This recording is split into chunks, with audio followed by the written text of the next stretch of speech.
Michael Jackson's Thriller album. Stories in the Room. This is Michael Jackson's Thriller album, Stories in the Room. Join film composer Anthony Marinelli, who programmed synthesizers for 7 songs on Thriller, and A&R veteran film producer Stephen Ray, who assisted Quincy Jones and was in the studio every day with Quincy and Michael.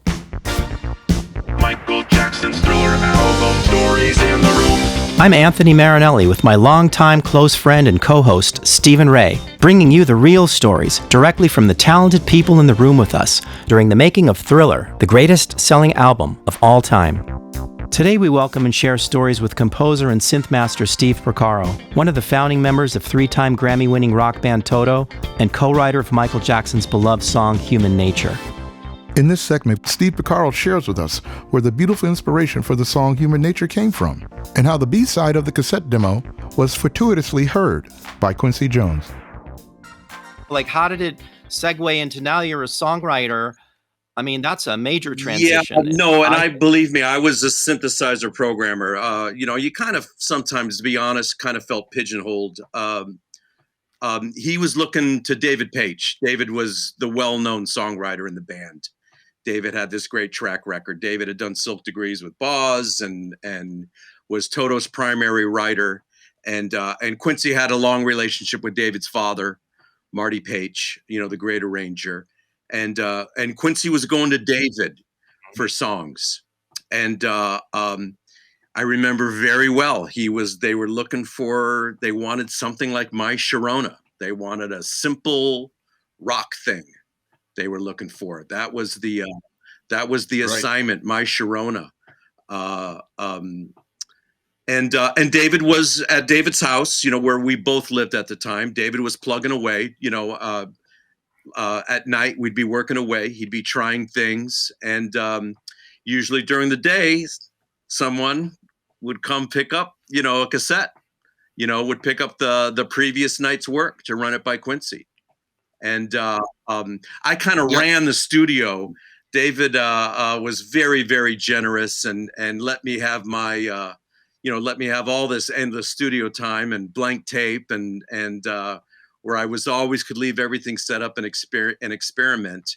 And I remember a night before I had thrown down a very rough version of Human Nature.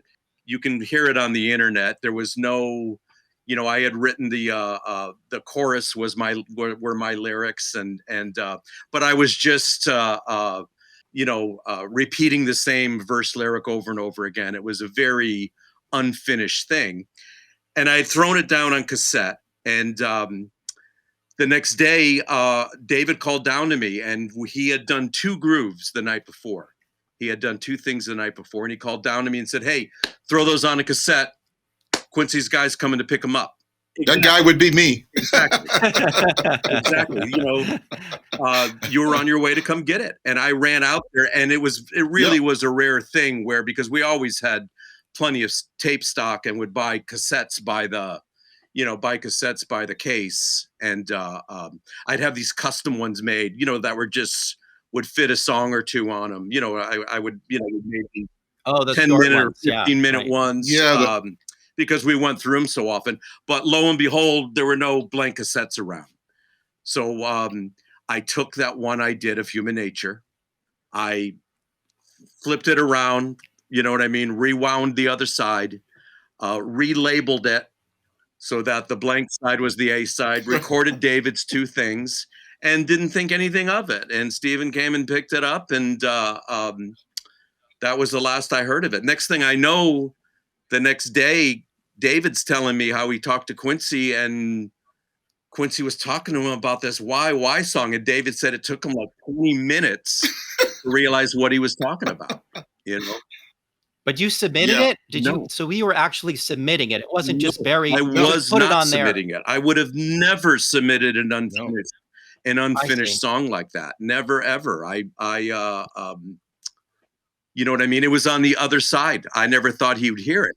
And to be honest, so you were innocently just trying to capture your idea, right? And that was the only tape you could find. People here have heard this story and they go, "Yeah, sure," Yeah. Well, I was a witness to that. I never really could figure out exactly how we heard it, but when the Thriller, I guess it was the Thriller 25th or 20th anniversary came out, they had these interviews on it. They had these interviews with Quincy and Rod Tepperton on it. And I heard Quincy talking about how he had heard, he had listened, they were asking him about Human Nature, and he had heard the tape that David submitted. And I guess he just let the tape just ran. He was puttering around his office, and the next thing he knows, he starts hearing this Human Nature demo. So two and two together, I'm sure his cassette had auto reverse. Yeah, it did. It was his studio at home, and we were sitting there, and he was just playing it, and he we listened to those grooves, and then it flipped, and we were actually going to pack up to come to the studio, and he stopped, and he was just like, "Whoa, that's it right there. Oh, so you were that's there. it.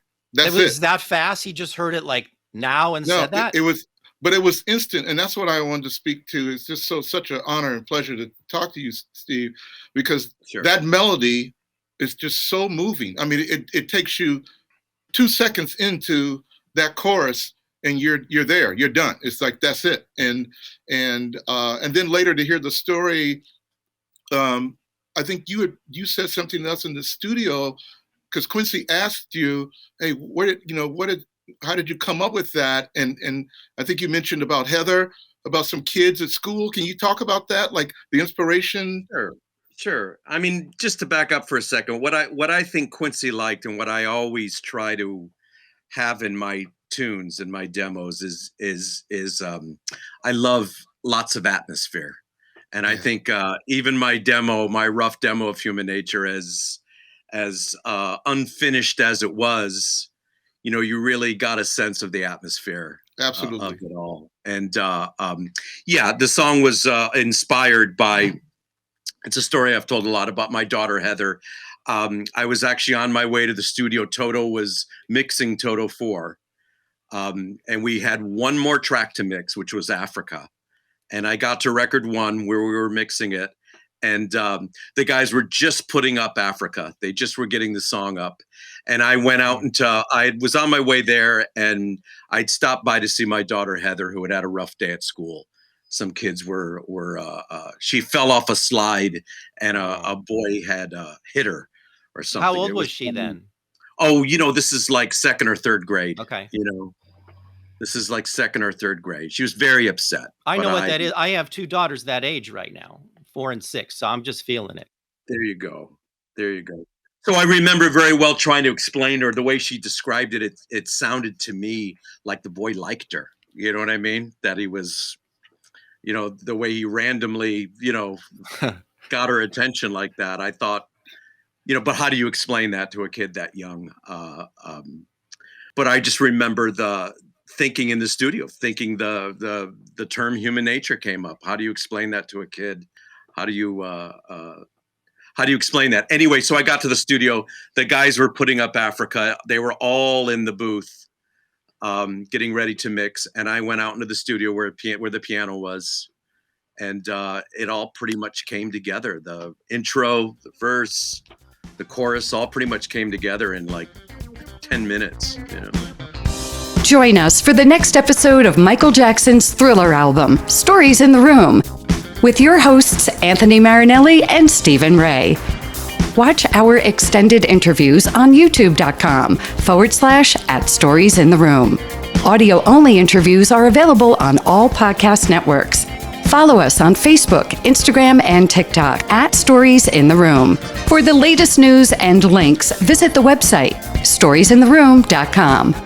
This podcast is produced by Christian D. Bruun and David Wolf, recorded by Audivita Studios. Additional recording by Ben Rackless, edited by Sean Hedinger. Music by Anthony Marinelli and Stephen Ray.